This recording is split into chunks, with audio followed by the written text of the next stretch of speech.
ভক্তরা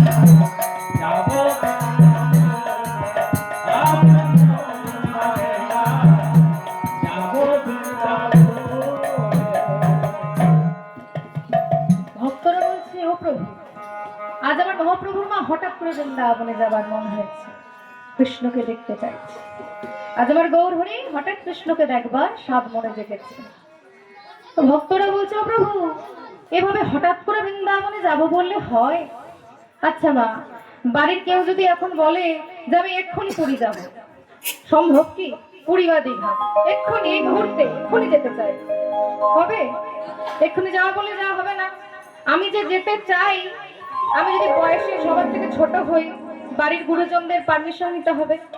তারা যদি পারমিশন দেয়, প্রথম গেল পারমিশন, তারপরে কি করতে হবে? ট্রেনের টিকিট বুকিং করতে হবে, তাই তো?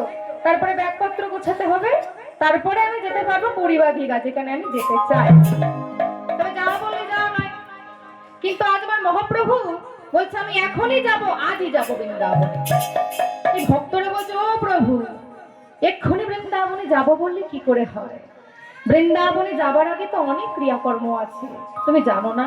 বলছে, কি গো? বলছে, বৃন্দাবনে যাবার আগে মা শ্রোধনী গঙ্গাকে বন্দনা করতে হবে, তোমার যে মা রয়েছে মাকে প্রণাম করতে হবে, তার আশীর্বাদ নিতে হবে, তারপর তো তুমি যাবে তো বৃন্দাবনে। এভাবে তো হঠাৎ করে বৃন্দাবনে যাওয়া যায় না। ভোলার বলছে, না না, তোমরা কেউ দেখতে পাচ্ছ না? ওই দেখো, চেয়ে দেখো, নীলবর্ণ শিশু আমায় ডাকছে। কোথায় প্রভু? নীলবর্ণ শিশু কোথায় সে? বলছে, তোমরা কেউ দেখতে পাচ্ছ না? তার বলে বনমালা দুলছে, চরণে সোনারে নূপুর ছমছম করে বাজছে, আর আমায় যেন বলছে, আয় তুই চলে আয়, আমার কাছে চলে আয়। ভক্তরা কেউ দেখতে পাচ্ছে না। গৌর হরি আমার কৃষ্ণ প্রেমে এমনই আত্মহারা হয়ে গেছে, যেন মনে হচ্ছে নীলবর্ণ শিশু মানে আমার কৃষ্ণর কথাই বলছে, যেন মনে হচ্ছে কৃষ্ণ নিজে হাত ছানি দিয়ে আমার মহাপ্রভুকে ডেকে নিচ্ছে, বলছে, চলে আয়, চলে আয়, আমার কাছে চলে আয়। তো ভক্তরা আজ মহাপ্রভুর এত কিছু কথা শুনে বলছে, ঠিক আছে, তুমি যখন বৃন্দাবনে যাবেই বলেছ, আর কে তোমাকে আটকায়? বেশ, তবে চলো আমরা সকল ভক্তবৃন্দ তোমার সঙ্গে বৃন্দাবনে যাব। যেই না শ্রীপাদ নিত্যানন্দ এই কথা বলেছে, অমনি আমার প্রভু বলছে, না শ্রীপাদ, তোমাদের তো কারো যাওয়া হবে না, আমার বৃন্দাবন যাত্রাকালে আমি একাই যাব, কাউকে সঙ্গে নেব না। বলছে, ও মা, এ কি কথা? একা যাবে, কাউকে সঙ্গে নেবে না? বলি, ও প্রভু, আমরা কি তোমায় ছাড়া থাকতে পারি বলো প্রভু?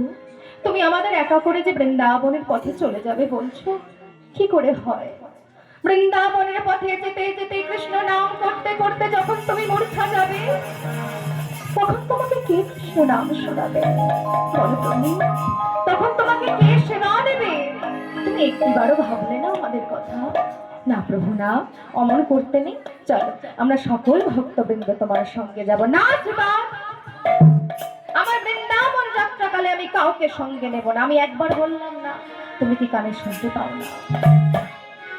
তখন শ্রীপাদ নিত্যানন্দ মনে মনে ভাবছে, বেশ, শুনে রাখো, তবে আমার নামও কিন্তু শ্রীপাদ নিত্যানন্দ। এই আমিও প্রতিজ্ঞা করলাম, আমি একজন ভক্তকে হলেও তোমার সঙ্গে পাঠাবো পাঠাবো পাঠাবো। নিতাই চাঁদ তো বলে দিয়েছে, একজন ভক্তকে হলেও তার সঙ্গে পাঠাবে মহাপ্রভুর সঙ্গে। কিন্তু কে সেই ভক্ত? কেমন হওয়া দরকার সেই ভক্তের? যখন আজ মহাপ্রভু চলে যাবে বলেছে, সকল ভক্তবৃন্দই কাঁদছে, মহাপ্রভুকে ভালোবাসে, কবে আসবে, আবার কবে মহাপ্রভুর দেখা পাবে, সকল ভক্তবৃন্দ কাঁদছে।